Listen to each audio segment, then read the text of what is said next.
The proposed scheme bears some relation to present means for producing high-energy cathode rays by the cooperative use of high-voltage electrostatic generator and an evacuated electron acceleration tube. It is well known, however, that such devices, while of scientific and medical interest, are incapable of transmission of large amounts of power in non-dispersed beams over long distances. Tesla's disclosures in this memorandum would not enable the construction of workable combinations of generators and tubes even of limited power, though the general elements of such combination are succinctly described. So it's weird. He's like talking about a totally different type of physics than they are, which Tesla himself said. So a circular by Carl Bird dated September 10th, 1938, entitled Tremendous New Power Soon to be Unleashed. This describes a popular style, some biographical information concerning Nikola Tesla, and some ideas for the transformation of power on which he is stated to be working. It appears that the method of transmission is by mechanical resonance method outlined in Exhibit F. The exhibit consists of a series of letters to represent natives of the British government, or representatives of the British government, dated August 28th, 1936, and a bunch of other dates. These letters offer to the British government for a fee the disclosure of a means of accelerating to high energies minute particles. Such beams would constitute a death ray capable of the protection of Great Britain from air attack. Wow. That was before the war had even started in 1938, and Germany invaded Poland in 1939. The method proposed is essentially that described in Exhibit F. Following the initial letter dated August 28, 1936, the subsequent letters attempted to clear up the misunderstanding of the British representatives and expedite their acceptance. The British reply dated January 7th is a polite expression of disinterest. I'm sure they regretted that heavily. Maybe they were just like, yeah, let's steal this guy's stuff rather than paying for it, though. That's my other thought, is he keeps on having them all pay for it. Until the very end, he gets desperate as hell whenever he tells the government. We already read that statement up there that, like, just trust me, just let me do it and trust me, and like, just pay for the thing and we can all be safe and we will give the world free power. And they just, I think that is what got him killed, because it says that as soon as he made the free energy device, this wireless transmission thing, he instantly died. And he was trying to give everybody free power. And they called him a communist because of it. Like, this whole thing, there's like an inference that he is associated with communist type activities or something, even though the FBI file on his complaint said that he had there was no information showing that he was involved with espionage other than his death, because all of the documents with his death have espionage written on it. So it's weird that he wasn't involved with anything when he was alive, but as soon as he was dead, it was like there was a race of every single person under the sun, or every faction under the sun, all trying to get to him and his data. So here we are, Exhibit I, an undated memorandum written after Tesla's 79th birthday describing several discoveries he believed he had made. The first related to dynamic theory of gravity, which is described as not yet completed. The second states as a physical truth the belief that there is no energy in matter other than received from the environment. The second statement, which is discussed at length, and other writings of Tesla indicate his disbelief in the existence of atomic or nuclear energy, which is really weird that they say he just doesn't believe in atomic or nuclear energy, because it seems like he just doesn't have the same understanding of it as other people. Not to say that his is less or greater, but just different. Because what we know of the theory of relativity and the work that they did on nuclear weapons, they used totally different thinking than what Tesla is talking about with his radioactive stuff. And there's this conspiracy theory. I would actually call it a conspiracy theory. I'm not really big on that term, but I would categorize this as a conspiracy theory that allegedly the public has been misinformed on the concept of nuclear power from the beginning. And if you were to subscribe to that thought, this stuff that Tesla's talking about, that atomic and nuclear energy works differently than what the public is told, fits into that narrative. I'm not sure what the truth is, to tell you guys the truth, as to that. I'm not a nuclear scientist. I think that there may be truth in both aspects, as confusing as that is. I'm not sure, the two theories are supposed to be mutually exclusive, but maybe there are some aspects that interweave between one another. Some parts of both may be true and untrue. That's how I feel about it. But I cannot say for certain any sort of thing on nuclear theory. But I just wanted to point that out, that Tesla, one of the smartest people in human existence, had a totally different understanding of nuclear theory than the public does today, and what we're told about it. And they say that Tesla didn't understand nuclear theory. So I find that to be interesting. And here we go. An undated memorandum in Tesla's handwriting described a new process of generating powerful rays or radiations. The memorandum reviews the works of Leonard and Crookes, described Tesla's work on the production of high voltages, and finally, in the last paragraph, gives the only description of the invention contained in the memorandum. The description is as follows. Briefly stated, my new simplified process of generating powerful rays consisting in creating, through the medium of high-spaced jet of suitable fluid, a vacuous space around a terminal of circuit and supplying the same with the currents of required tension and volume. So that's kind of complicated, but it also kind of makes me think of some stuff that allegedly Hindu people have worked on. So I'm going to write Hindu next to that because it reminds me of that. And we have some more stuff down here relating to that as well. A letter to prospective, Exhibit K, a letter to prospective licenses on telegeodynamics, dated December 27th, 1941. This single-page letter with the typewritten signature of Dr. Nikola Tesla, in which he addresses himself to the prospective licenses of telegeodynamics. Oh, that's such a tongue twister. Telegeodynamics states that over $500,000 was spent on this development, with funds contributed by the Morgans, Crawford, J&J, Astor, and Fish, as well as other commercial organizations, state this to be a new art which is unbelievably wondrous, can be achieved. Exhibit L, Tesla's new system of fluid propulsion. This an undated memorandum of about 20 typewritten messages describing a system of fluid propulsion in which the conversion from hydraulic rotary mechanical power is achieved by passing the fluid between flat circular discs, shaft mounted and enclosed in a casing. The memorandum, written about 1925, describes in general terms a kind of hydraulic turbine which seems practical. There is copious evidence, among others, that Tesla's papers that this idea would generally be disclosed to appropriate individuals, and it was received favorable comment and possibly some use. Some of these comments contained on the last page of the exhibit. And this also goes back to alleged Hindu type of crafts of using fluid mechanics, of rotating superheated fluids to achieve energy. So, Exhibit M, The Power of the Future.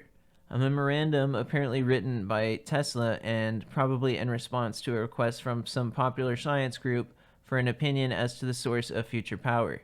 The memorandum reviews gradual evolution of power sources. It discusses in some detail the possibility of atomic power and states in his opinion that atomic power is not feasible. Discussion of atomic energy is apparently confused to some extent with planetary energy. See, this is where we have to be really specific about what we're talking about. It says some of the discussion of atomic energy is apparently confused to some extent with planetary energy. Planetary energy is what they're talking about. They use the Tesla Tower with.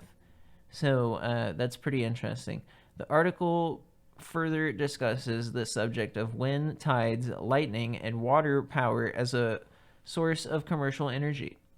The last sentence of the memorandum states, with my wireless system, it is predictable to transmit electrical energy at a distance of 12,000 miles with a loss not exceeding 5%. I can conceive of no advances which would be more desirable at this time and more beneficial to the future progress of mankind.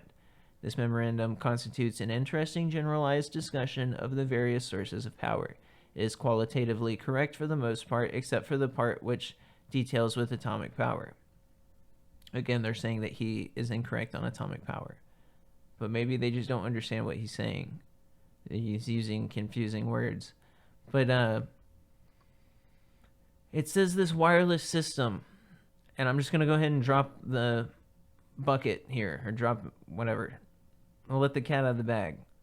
And say that with this whole, we already talked about it and I said it, but with the DoD, Department of Defense, saying that they're going to build the rail system on the moon. Do you guys remember that episode? You should go back and listen to that episode after this if you want to, because your ears will be ringing when you listen to that DoD guy, or your ears will be burning. And that's because they said they're going to build a wireless transmission device on the moon, right? Here we have wireless transmission device, the most beneficial thing possible for mankind, he says, in the 30s. And as soon as he invented it, he ended up dead. And here we are with 2024, and U.S. taxpayers are paying for this free energy device on the moon. But we don't have one on the Earth. I feel like we're getting robbed. It's obvious we're being robbed. That Tesla got robbed. As soon as he invented this, he ended up dead, and they came and took his stuff, and it's been in secret, in their chests and drawers or whatever, for the past nearly 100 years. And that is criminally offensive to me. The fact that not only that they held it back from all of these people, and for the past 100 years, everybody has been having to scrape by to get energy. Think of how much we all pay for our energy bills right now. Or think of the energy crisis in the 70s with Iran, and how the whole country was held hostage by Iranian oil deals. And even the petrodollar today with Saudi Arabia, how they have us in a bad way with our dollar and economic system. We could be free of all of that stuff with this technology.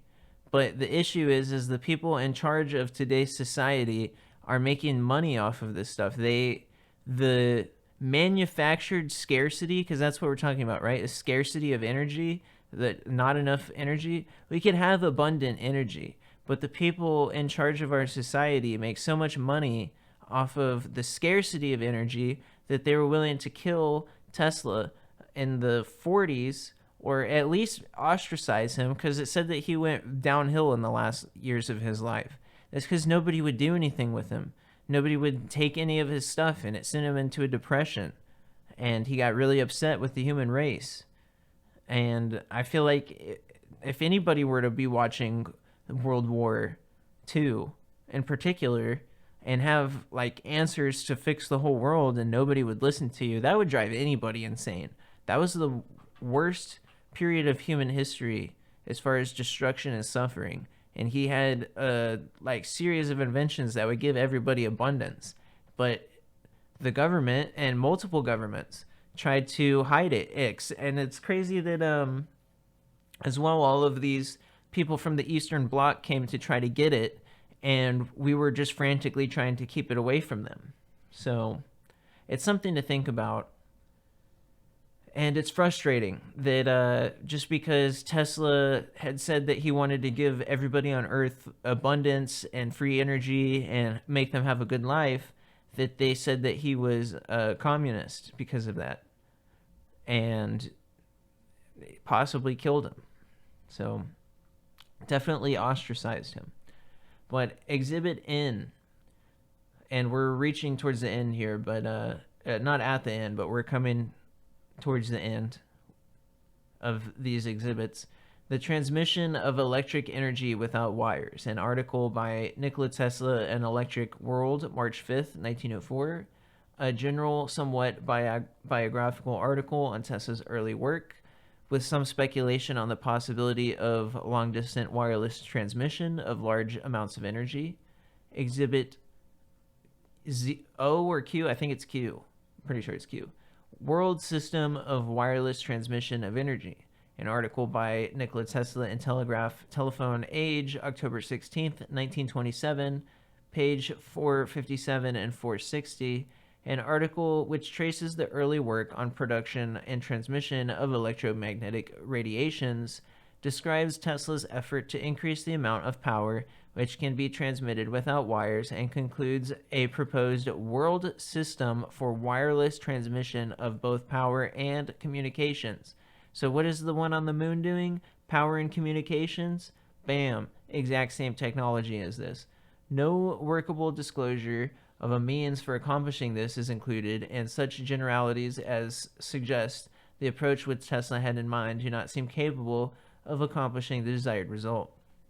So it's weird that there's no details, but they still say it's not possible. And he's probably smart for keeping the details close to his chest back then. I mean, considering that as soon as he found out or discovered this stuff, that he was killed. So the interview with Dr. Nikola Tesla by Alden P. Amargino for Popular Science Monthly, May 24th, 1928, an 11-page memo written in popular controversial style describing an interview with Mr. Tesla, reporting his present work. This report includes statements on new airplanes, rocket ships, wireless transmission of power on a world system planned for transmission of speech and television, on impracticability of harnessing atomic energy, and on radioactivity and the acceleration of charged particles such as cathode rays. Exhibit O or Q, again, not sure which one.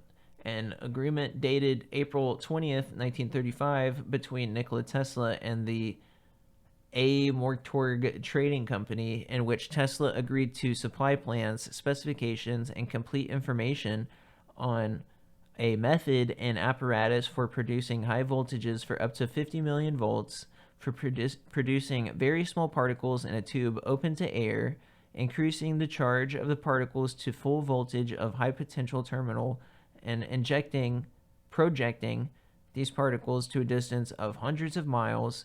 The maximum speed of the particles would be specified as not less than 350 miles per second.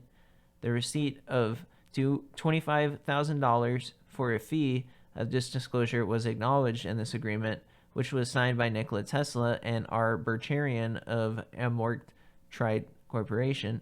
We got to look that one up to see where they're from. That sounds German. I wonder if he sold that to the Germans in the 30s. The method referred to this agreement as apparently described in Exhibit F above is probably that Exhibit D above is an effort by Tesla to clear up this question raised by Soviet engineers after the subject disclosure has been made. There is no evidence that the invention and information referred to this agreement are other than those described in a number of Tesla's plans and published articles. It should therefore be expected it is substantially by Exhibit D that the disclosure subsequently proved unworkable. So that's interesting. An examination of several items of scientific apparatuses among the Tesla's efforts at Manhattan Warehouse and in the deposit box at the Governor Clinton Hotel showed these to be standard electrical measuring instruments in common use several decades ago. So allegedly, they're saying here that the device was just a regular, electrical measurement device. There's nothing special about that. And so here we have some more information about Boyce Fitzgerald. And this is from October 17th, 1945, from the director of the FBI, still on... They find out here unknown subjects, Sava Kasanovich, and experiments research of Nikola Tesla, deceased, espionage, M-class rating. Reference is made to Bureau letter dated January 21st, 1943, and I'm going to skip down to the bottom here because this is pretty much talking about the same stuff. They're talking about the death ray. Then it says that this guy, Rolf Bergerstrom, he was scared that a bunch of people were taking these plans to take it to the Nazis or the Soviets, specifically the Russians. Mr. Bergerstrom, or however you pronounce it, half this name is blocked out anyways, with a bad ink type of thing, claimed that he heard Abraham N. Spinell, president of National Latex Corporation of Dover, Delaware, was motivating influence behind the attempt to obtain Tesla's paper, which was held in the storage in New York. Bergerstresser promised to return the New York Field Division shortly after his visit, and that he said a boyhood chum of his from Wichita, Kansas, Boyce Fitzgerald, had been Tesla's protege and one of the inventor's few confidants. According to Bergerstresser, Fitzgerald, who is now an Army private stationed at Wright Field, Dayton, Ohio. Does that ring any bells? Wright Field. Feel like we've heard that one before. Is a brilliant 29-year-old scientist who spent endless hours with Tesla prior to the latter's death, during which Tesla explained his most secret experiments. Bergerstresser stated that Fitzgerald met Tesla in November 1942, but he had been corresponding with the latter since 1935. According to the informant, Fitzgerald had developed some sort of anti-tank gun which was presented to Tesla, who made certain corrections and specifications to further perfect the weapon. Bergerstresser related that sometime in December 1942, when Fitzgerald was attending the meeting of American Society of Mechanical Engineers, he made the acquaintance of Abraham Spaniel, who had become interested in Fitzgerald's gun. Spaniel offered financial aid to Fitzgerald, and the two were in the closest contact with each other for considerable of time. Bergerstresser said Fitzgerald had lined up a deal for purchase of the gun by Remington Arms Company, but for some reason Spaniel blocked this deal by reaching top men at Remington. Spaniel is then reported to have obtained a job for Fitzgerald with Higgins Stipp, I don't know, it's blocked out, building company in New Orleans, and negotiated a contract with Fitzgerald for the purchase of the gun manufactured in a manner which would return 30 cents of profits derived to Spinell. I guess it's cents. I don't know. 30 mark. I don't know. Begenschen stated that November in 1943, for some unknown reason, which he believes to be attributed to Spinell, Fitzgerald was fired from Higgins. In September 44, Fitzgerald was inducted into the Army and considered period of time located at the Ordnance Experimental Lab in Elgin Field, Florida. Bergenstresser stated that at the time, Fitzgerald is engaged in highly secret experimental project at Wright Field, Dayton, Ohio. In spite of his rank of private, Fitzgerald was actually the director of research and working with many young top scientists who were inducted into Army from leading industrial posts.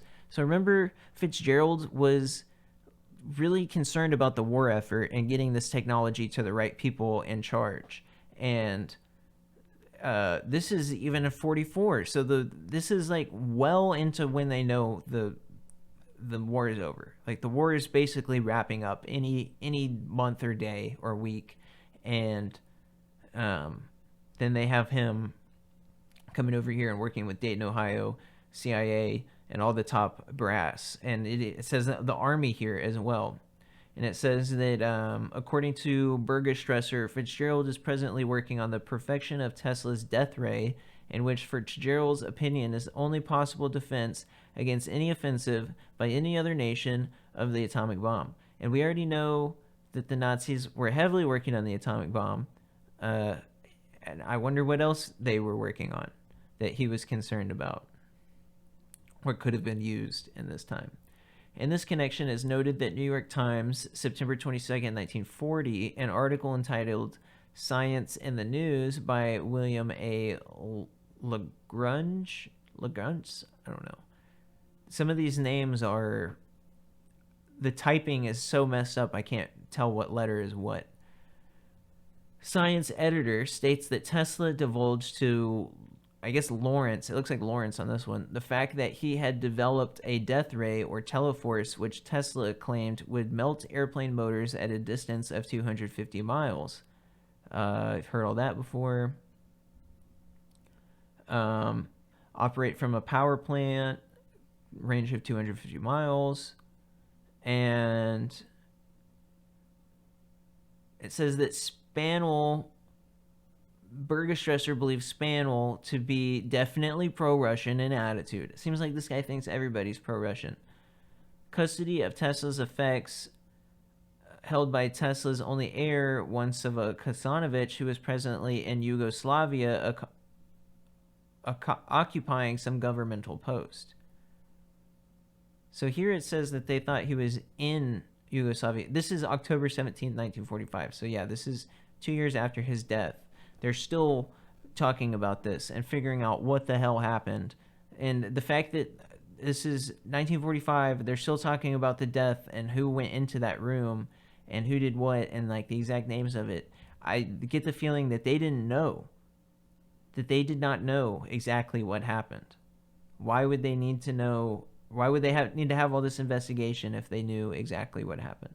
So they knew the three people that went in there, the Kasanovich and like the Lenny guy and the lockpick and the hotel managers and then they found out the Yugoslavian consultants were there. So we know all of those people were there. And then